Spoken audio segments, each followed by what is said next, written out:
بسم اللہ الرحمن الرحیم، حامداً و مصلیاً ان خان ریسرچ سوسائٹی سے حاضر خدمت ہے آپ کا بھائی مفتی نذیر احمد خان۔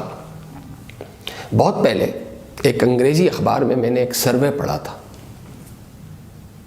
سروے اس پہ تھا کہ دنیا میں جہاں جہاں لادینیت ہے،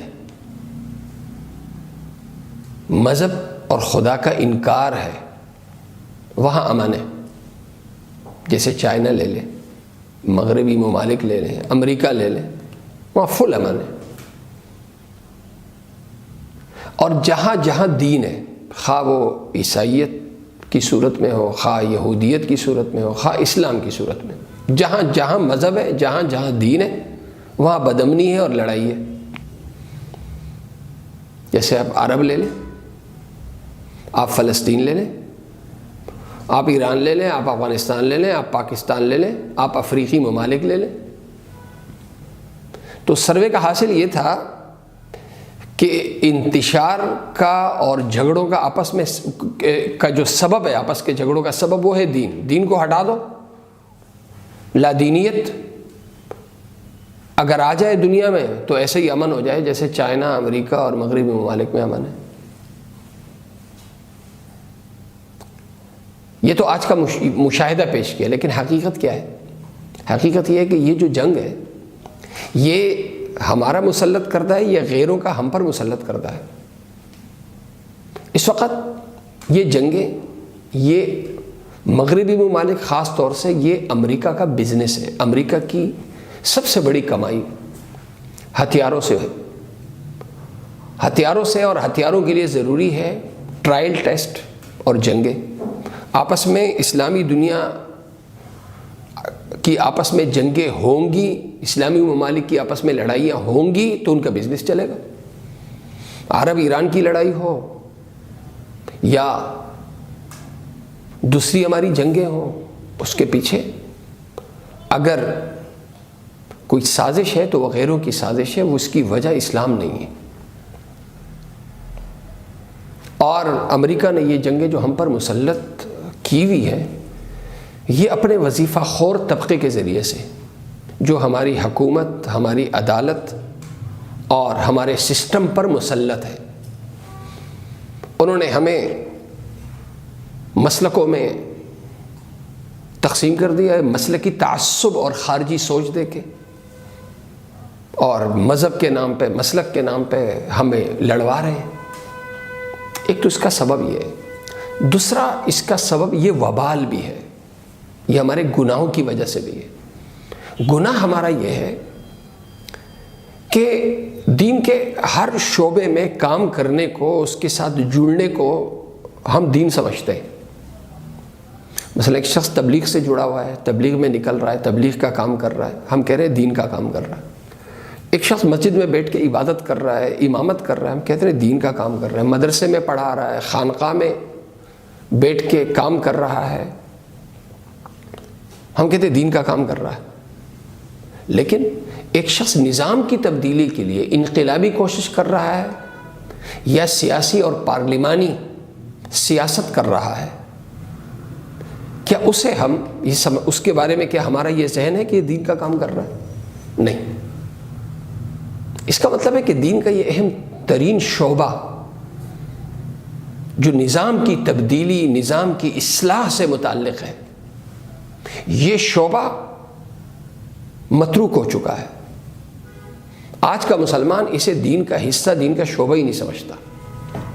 حالانکہ اگر ہم قرآن پڑھیں تو جناب رسول کریم صلی اللہ علیہ وسلم اور حضرات انبیاء کے فرائض منصبی میں جہاں کتاب کا پڑھانا، کتاب کا سمجھانا، کتاب کا سکھانا، اصلاح نفس اور تزکیہ اور تبلیغ جیسے یہ فرائض منصبی میں آتے ہیں، تو قرآن کریم میں یہ بھی ذکر ہے اِنَّا أَنزَلْنَا إِلَيْكَ الْكِتَابَ بِالْحَقِّ لِتَحْكُمَ بَيْنَ النَّاسِ فَاحْكُمْ بَيْنَ النَّاسِ بِالْحَقِّ۔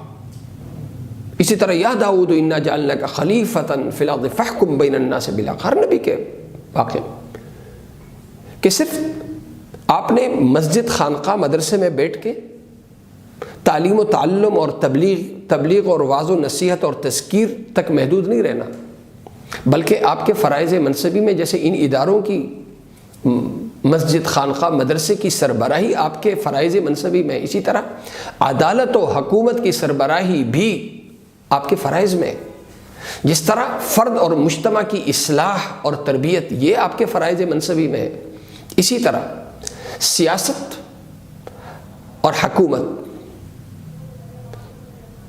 نظام عدالت، نظام حکومت کی اصلاح اور ان پر کنٹرول اور ان کی سربراہی یہ بھی پیغمبر کے فرائض منصبی میں آتا ہے۔ اس لیے قرآن کے ساتھ جہاں لتبین لگا ہوا ہے، جہاں تزکیہ لگا ہوا ہے، جہاں اتباع لگا ہوا ہے، وہیں قرآن کے ساتھ لتحکم بھی لگا ہوا ہے، فحکم بھی لگا ہوا ہے، حکومت کرنا۔ اور منافقین، میں نے عرض کیا تھا پہلے بھی ایک ویڈیو میں کہ قرآن ایک مسلمان اور غیر مسلم میں فرق عبادات کے ذریعے نہیں کرتا، بلکہ قرآن یہ فرق نظام کے ذریعے کرتا ہے۔ جیسے سورہ نور کی کچھ آیات ہیں، میں پڑھ دیتا ہوں، اللہ تعالیٰ کیسے فرق کر رہا ہے۔ سورہ نور کی آیت نمبر 47 سے لے کر آیت نمبر 50 تک قرآن کہتا ہے وَيَقُولُونَ، یہ منافق لوگ کہتے ہیں، آمنا باللہ وبالرسول واطعنا، ہم تو اللہ اور اللہ کے رسول پر ایمان لائے، ہم نے کلمہ پڑھا ہوا ہے، واطعنا، اور ہم اطاعت کر رہے ہیں، عبادات میں مصروف ہیں، لیکن کیا ثم یتولی فریق منہم من بعد ذلک، پھر انہی میں سے ایک گروہ ہے جو منہ موڑ دیتا ہے۔ یہ ایمان والے بالکل نہیں ہیں۔ کیسے منہ موڑ لیتے؟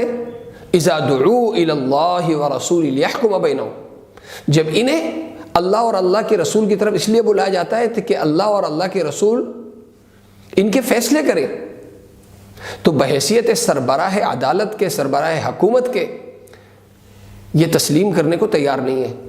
اذا فریق منہم معرضون، تو یہ پھر اعراض کرتے ہیں۔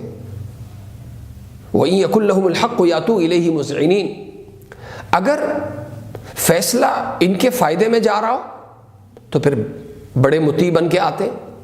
افی قلوبہم مرض، قرآن کہتا ہے کیا ان کے دلوں میں نفاق کی بیماری ہے؟ ام ارتابوا، یا یہ لوگ دین کے بارے میں شک میں پڑے ہوئے، اسلامی نظام کے بارے میں یہ شک میں پڑے ہوئے، ام یخافون ان یحیف اللہ علیہم ورسولہ، یا انہیں یہ ڈر ہے کہ اللہ اور اللہ کا رسول ان پر ظلم کرے گا، یعنی اسلامی نظام ایک ظالمانہ نظام۔ بل اولئک هم الظالمون، بلکہ حقیقت یہ کہ یہی لوگ ظالم ہیں۔ انما کان قول المؤمن، ایمان والے کون ہیں؟ اذا دعوا الی اللہ ورسولہ لیحکم بینہم، جب انہیں بلایا جاتا ہے اللہ اور اللہ کے رسول کی طرف، لیحکم بینہم، تاکہ ان کے درمیان فیصلہ کرے، ان یقولوا سمعنا واطعنا، تو وہ کیا کہتے ہیں؟ ہم نے سن لیا اور ہم نے مان لیا۔ واولئک هم المفلحون، اور یہی لوگ کامیاب ہیں۔ یہ آیت نمبر 51 میں یہ بتایا، آگے بھی آیات ہیں۔ اسی طرح قرآن کریم کی سخت آیات آپ سورہ نساء میں، وَمَن لَّمْ يَحْكُم بِمَا أَنزَلَ اللَّهُ فَأُولَٰئِكَ هُمُ الْكَافِرُونَ فَأُولَٰئِكَ هُمُ الظَّالِمُونَ فَأُولَٰئِكَ هُمُ الْفَاسِقُونَ۔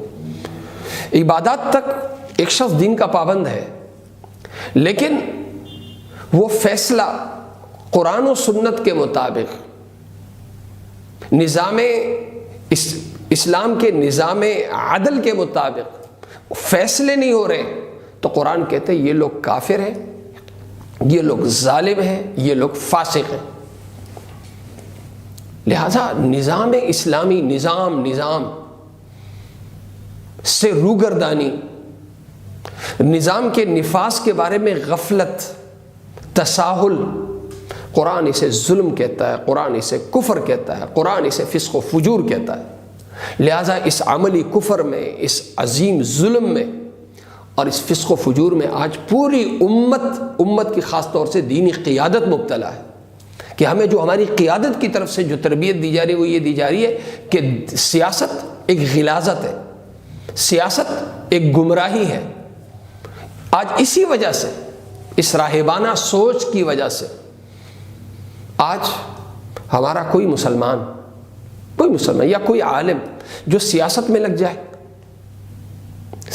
لگ جائے، انقلابی نظام کی تبدیلی کے لیے کسی انقلابی تحریک سے جڑ جائے، تو کوئی بھی اسے دین کی خدمت نہیں کہتا۔ اب اس ذہن کی تبدیلی کے لیے، ذہن کی تبدیلی جو سنت متروک ہو چکی، یہ شعبہ جو متروک ہو چکا، اس کی تبدیلی کے لیے کیا ضروری ہے؟ یہ ضروری ہے کہ ہم اس کے لیے کھڑے ہوں. جیسے یہ مولانا الیاس صاحب رحمہ اللہ کھڑے ہوئے اور انہوں نے اسلام کا جو اہم ترین شعبہ خروج فی سبیل اللہ کے راستے میں نکلنا، مردوں کا بھی خواتین کا بھی، آج الحمدللہ مزاج میں وہ چیز آ گئی ہے، لوگ تبلیغ میں نکلنے کو دین سمجھتے ہیں. بینکاری ہے، اسلامی بینکاری کو پہلے لوگ بینک اور سود کو لازم ملزوم سمجھتے تھے. آج کیا ہوا؟ اسلامی بینکاری کو مولانا تقی عثمانی صاحب اور سعودیہ کے علماء نے منوایا. آج اسی طرح نظام سیاست میں، یہ سیاست میں نظام کی تبدیلی کے لیے علماء کو دینی قیادت کو آنا پڑے گا. اور اس کے لیے حدیث پاک وہ ہے نا کہ اگر لوگ حوصلہ شکنی کریں، مخالفت کریں، تو آپ نے اس میں نہیں آنا، آپ نے اللہ کی رضا کے لیے شعبہ دین کو زندہ کرنا ہے. اللہ تعالیٰ مجھے اور آپ سب کو عمل کرنے کی توفیق عطا فرمائے. وآخر دعوانا الحمدللہ رب العالمین.